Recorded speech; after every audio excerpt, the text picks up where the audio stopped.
have the Purdue flu this morning, and I'm still recovering from Friday night. So let's discuss it, and that's where we should start. And I love your transparency. That's what we always discuss, what we love about you. And listen, if you're betting for 30 years in Las Vegas, you're going to go through this.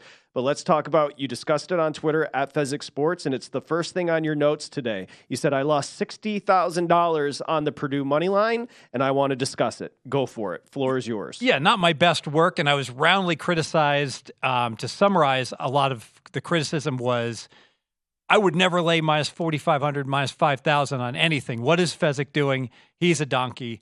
What's interesting is that I'm not negative criticism. I think you could criticize me plenty for the play. You could say, hey, you're a professional. You should have seen how bad the Purdue guards played in the end game against Penn State and that they're more vulnerable than a normal 23-point favorite. Thus, even though 23-point favorite plus are like 176-1 in the NCAAs, you probably should have laid off that game, and you certainly should have gotten a better number and found a way to get it. There was one book that had like minus 2750. That's valid criticism. That's good criticism. Everyone can raise their game, including myself. In my opinion, the bad criticism is just, you can never lay more than 10 to make $1. I'm going to bet Tiger Woods not to win the Masters. I'm going to lay minus 5,000. Anybody want a Tiger 60-1? Let me know. You can have all the Tiger you want. His true odds, again, are less than 1%. Does that mean he cannot win? Of course he could win. And, Las Vegas could have 100 inches of rain, this year. But it's extremely unlikely. Expand upon a little bit about your thought process in terms of going and making a bet at a minus 4,700 or minus 5,000, because as you brought up the point, I think everyone would just say in a vacuum, oh, no, you shouldn't do that. But I think one of the things that gets overlooked in sports betting, Patrick and Steve, is that just because the price on a bet is the same, not all bets are created the same. Yeah, and I think I made a mistake here where I basically looked at a 23-point favorite and said, 23-point favorite's going to win 99%. Sure. Is it 99.4? Is it 98.7? No, but it's approximately 99. Now, I think it's valid to say, well, all 23-point favorites are not created equal, and I should have evaluated a little deeper why Purdue maybe was more vulnerable. But I have to tell everyone, I'm getting a kick out of someone like the Twitter universe is like, it's so obvious that this game was going to be close and that Purdue was the most vulnerable number one seed, which I agreed with. You should never have bet on Purdue. It was clear it was going to be a close game. Well, then why didn't you bet a zillion plus 23.5 on the dog in the game on FD? What was it, Fez, officially? It was $60K on Purdue money line to win what? I don't even know because I played it at circa minus 5,000. Then I got a better number at another shop, and so to basically to win nothing, Patrick. Not my best work. Okay. No, and listen, and you said I want to defend it, why it was directionally correct, but the things I did wrong, and you laid them out very, very well. Let me just ask you as a friend, it's a $60K hit.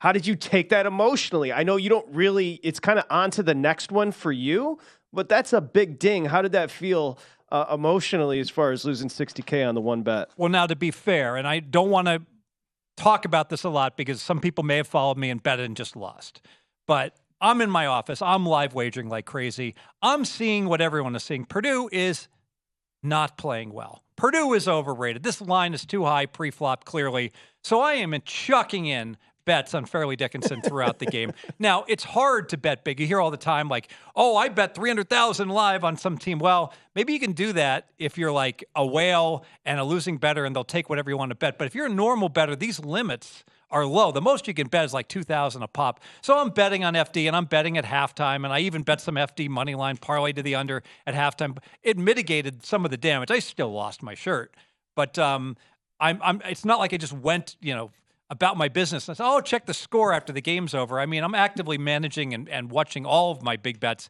as the games go along. And in fact, and I'm not embarrassed to say this, Amal, with a minute to play in that game, a little over a minute, I laid FD minus 140 on the money line. I thought they had a greater than 60% chance to win at that point. I can't recall. I think they were up 3. Yeah, but also, Patrick, to me, it's actually a prudent play at that point, right? Because you're in a situation where if Purdue wins, fine, so be it. But if they lose the game, now you're mitigating some of the loss there. I mean, I don't know. I just think it's common sense. Yeah, all I need is for a bet to be 1 cent better than break even. Right. And I should be betting the limit on it because I actually want the bet to lose. As I'm betting FD +2 with 3 minutes to play, and I'm betting them +4 with 5 minutes to play. I'm like, I hope this bet loses. I hope this bet loses as I'm chucking away, all desperately. But again, the limits are too low to fully protect my initial investment. But like I said, if I had to do it over again, in fact, I will do it over again. I am going to commit myself to something. I will share with you, gentlemen, every bridge jumper I make, all right? We're starting out, I'm down 50 units, all right? We're going to start grading me at minus 50 units, and I will wind up in the black on these bridge jumper bets, and I'll share with you, Patrick, as we go forward to all of the experts out there that are talking about what a complete and utter donkey I am. By the way, I do think the criticism was valid picking Purdue on this play, but the criticism of, how could you ever lay 50 to make $1? That is not valid criticism. Well, and to your point, I love pulling against his own hedge in game as well. Amal, go ahead. No, listen, I do that all the time. I think there's situations where you just have to look at what's going on. You have to adjust accordingly. But to me, the one thing is, how many times a year do you make plays like this, as you call it, a bridge jumper type of play? And again, is it just, are there certain sports you would avoid that in? Because I feel like baseball is the kind of sport where people will lay big numbers at times, and I think they're out of their mind.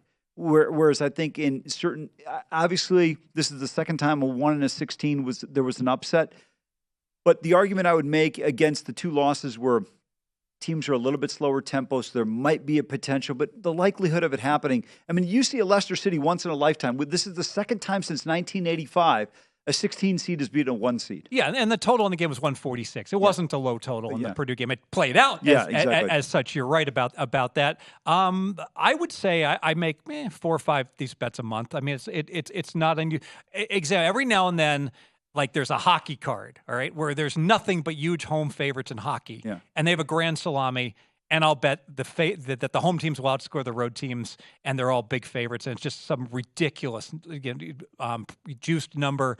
And, eventually you get burned pursuant to the baseball. One of the things that pros do, the old school Warriors say never lay more than minus 150. Nothing could be further than the truth.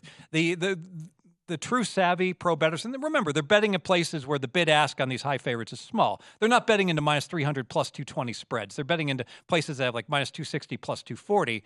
And premium teams like the Dodgers lose the first 2 games of a series against a bad team like the Reds. And then in the finale, they'll absolutely bet the Dodgers in that final game and lay the minus 280 selectively and do just fine. It's fair. I remember in 2015 that happened with the Dodgers against the Marlins. They lost the first 3 games. Kershaw's on the mound, and Stanton hit a bomb on him that still hasn't landed, and they bombed the Dodgers right out of Chavez Ravine in a 4-game sweep. But I get your point, because my argument against baseball is this.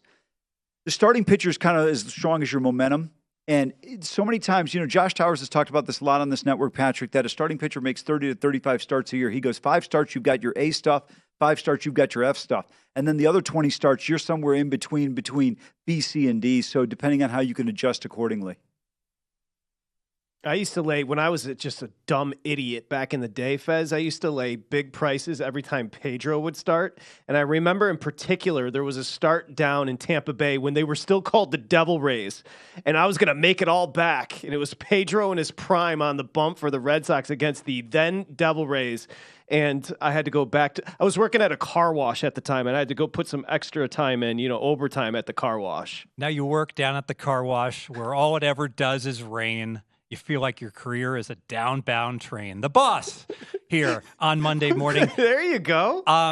The one thing about these money line parlays, people are like, well, why didn't you just put it in a parlay? And it's like, nothing could be worse than parlaying, because now I can't even shop for the best number. I'm still laying minus 5,000. You know what? Now, all of a sudden, you're betting Pedro, you might get a book with minus 280. Now you might have to lay minus 300 to pop it into parlays, so you're paying even more vig. I want to talk about a high vig game.